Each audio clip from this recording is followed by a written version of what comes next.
Tom Swift and His Airship by Victor Appleton. Chapter 12. Some Startling News.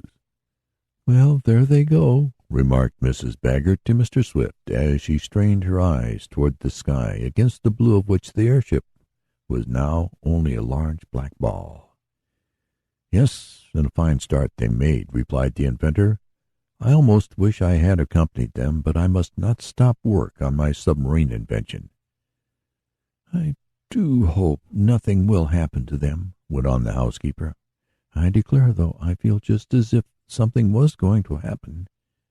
"Nervousness, pure nervousness," commented Mr. Swift.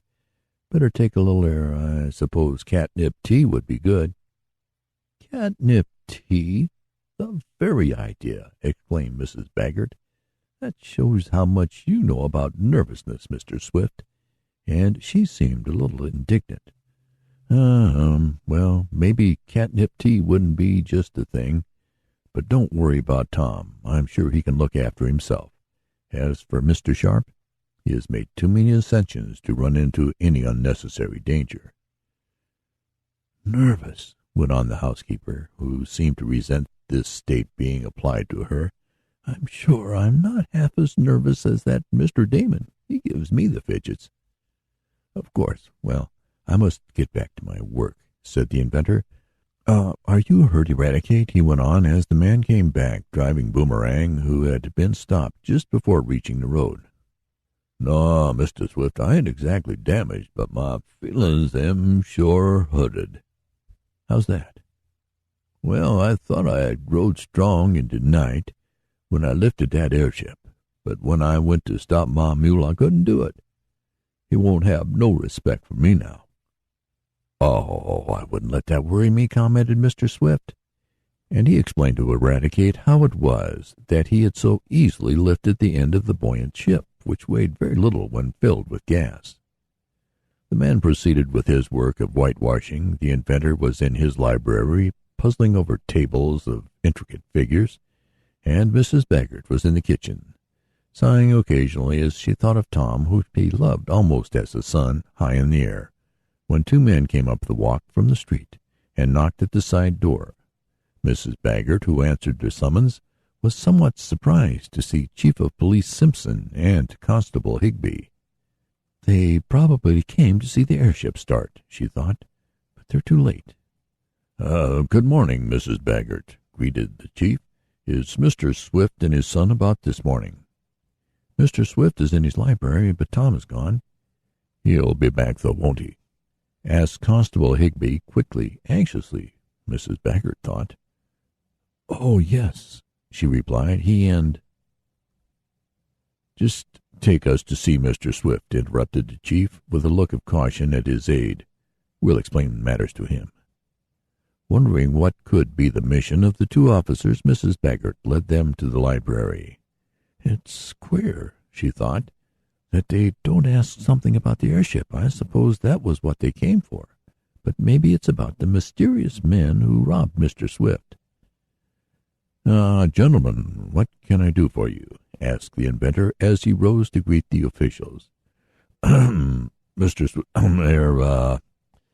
that is, well, the fact is, Mr. Swift," stammered the chief, "we have come upon a very painful errand." "What's that?" cried Tom's father. "I haven't been robbed again, have I?" "There has been a robbery committed," spoke the constable quickly. "But you are not the victim," interposed the chief.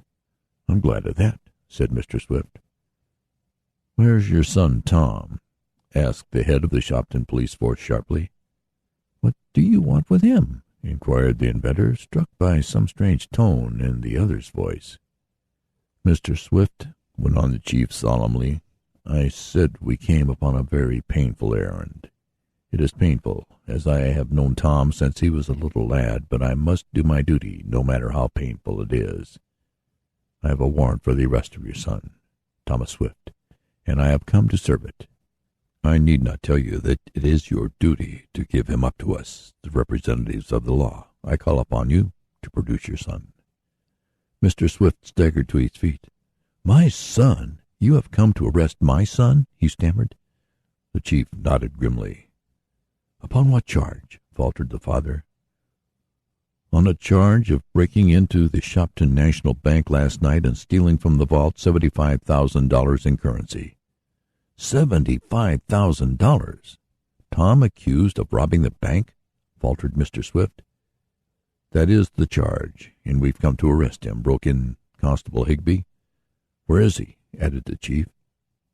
"This charge is false, absolutely false," shouted the aged inventor. "That may be," admitted the chief, shaking his head, "but the charge has been made, and we hold the warrant. The courts will settle it. We must now arrest Tom. Where is he?" "He isn't here," cried Mr. Swift, and, small blame to him, there was a note of triumph in his voice. "Tom sailed away not half an hour ago in the airship Red Cloud. You can't arrest him." "He's escaped!" shouted the constable. "I told you, Chief, that he was a slippery customer, and that we'd better come before breakfast." "Dry up," commanded the chief testily. "So he's foiled us, eh? Run away when he knew we were coming. I think that looks like guilt, Mr. Swift."